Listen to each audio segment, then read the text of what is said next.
tayong setup ng isang kaibigan mga boss. At ito yung kanyang mga gamit. Halos kumpleto na rin ito mga boss.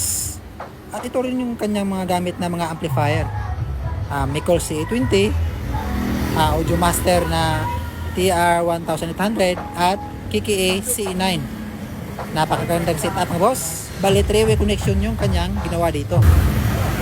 Sa kanyang connection naman mga boss, ay dito tayo mauna sa auxiliary. Yung kanyang auxiliary out ay nag-input dito sa kanyang equalizer na DBX. Yan yung kanyang pang-sub na equalizer mga boss. At yung out ng kanyang equalizer ay nag-input sa crossover. At yung out ng kanyang crossover ay nag-input sa enhancer. At yung output naman ng kanyang enhancer ay nag-input naman dito sa kanyang pang-sub na amplifier na Audio Master na si TR1800. Yung main output naman niya mga boss, yan, yung output niya ay nag-input naman dito sa pangalawang equalizer. Yan yung kanyang equalizer mga boss. Yung out naman ng kanyang equalizer ay yan na yung pumunta dito sa kanyang pang-made na amplifier na si Mikol CA20 at yung kanyang pang-tweeter na amplifier na si KKA C9. Napakagandang setup mga boss. 3-way connection yung kanyang ginawa. At yung kanyang mixer naman ay MG12 ho yan mga boss na Yamaha. Bali, tingnan natin yung kanyang mga speaker box mga boss. Ito yung kanyang mga ginamit. Bali, 6 na MCB box na D18. Ang nakaload ho dyan mga boss ay 1,200 watts na live. At yung kanyang bullet mid-high naman ay D12 ho yan. Hindi ko lang natanong kung ano yung mga wattage na nakaload dyan. Ito yung kanyang setup sa likod mga boss.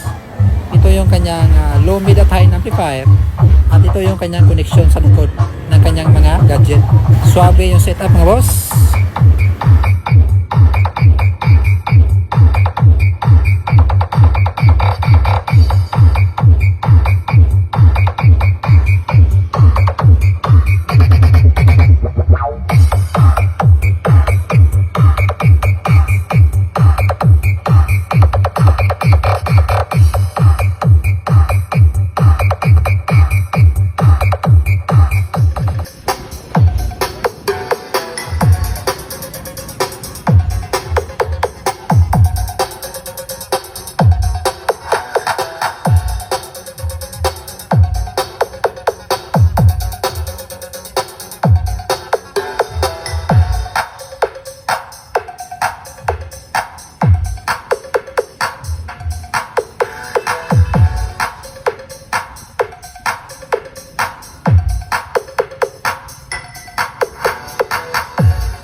John.